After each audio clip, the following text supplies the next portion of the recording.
नरेंद्र दामोदर दास मोदी ईश्वर की शपथ लेता हूं कि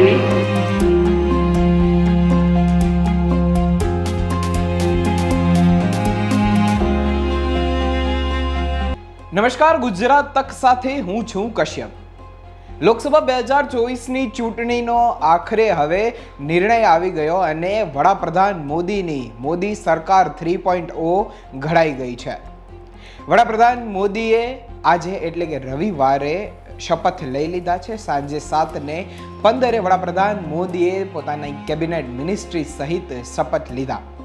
વડાપ્રધાન મોદીએ શપથ લઈ લીધા છે. હવે સરકાર ઘડાઈ ગઈ છે અને એનડીએની સરકાર બની છે.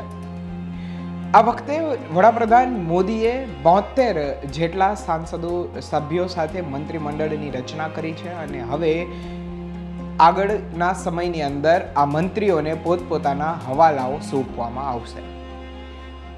ગુજરાતની વાત કરીએ તો આ વખતે ગુજરાતમાંથી અનેક દિગ્ગજ નેતાઓના પત્તા કપાઈ ગયા છે અને જે નવા ચહેરાઓ છે, જે નવા સાંસદ સભ્યો બન્યા છે, ચૂંટાઈ ગયા છે, તેઓને મંત્રીમંડળમાં આ વખતે સ્થાન મળી ગયું છે.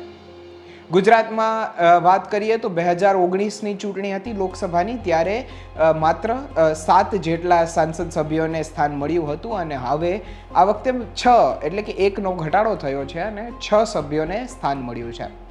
આ 6 સભ્યો કોણ છે તો કે અમિત શાહ, CR પાટીલ જે નવા છે અને પહેલી વખત હવે મંત્રીમંડળમાં તેમને સ્થાન મળ્યું છે.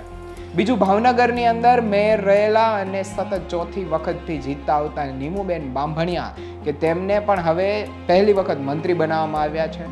પછી આવે છે S જયશંકર, JP નડ્ડા, મનસુખ માંડવિયા.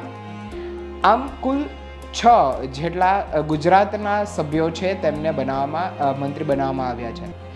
બીજું, પરસોત્તમ રૂપાલાનું નામ પણ ચર્ચાઈ રહ્યું હતું, પરંતુ પરસોત્તમ રૂપાલાને પણ આ વખતે સ્થાન નથી મળ્યું. આગામી સમયની અંદર હવે જોવાનું એ રહેશે કે મંત્રીમંડળમાં કોને કયો હવાલો સોંપવામાં આવે છે. કારણ કે જે પ્રકારની બેઠક વ્યવસ્થા આજના જે સમારોહ હતો, શપથ સમારોહ હતો, તેની અંદર બેઠક વ્યવસ્થા આપણે જોઈએ તો વડાપ્રધાન મોદીની બાજુમાં રાજનાથસિંહ દેખાય છે કે એની બાજુમાં અમિત શાહ દેખાય છે. હવે અત્યાર સુધી તો એવું હતું કે અમિત શાહ છે તેમની પાસે ગૃહ મંત્રાલય હતું અને રક્ષા મંત્રાલય રાજનાથસિંહ પાસે હતું, પરંતુ હવે આવનાર સમયની અંદર ચિતાર કઈ રીતના બદલાઈ છે, PM મોદી કઈ રીતના તેમના કેબિનેટના મંત્રીઓને હવાલા આપે છે અને કઈ રીતના આગળ વધે છે સરકાર, તે જોવું રહ્યું.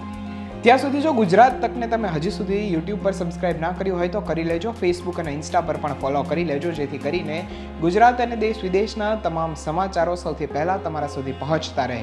ત્યાં સુધી મને આપશો રજા. નમસ્કાર.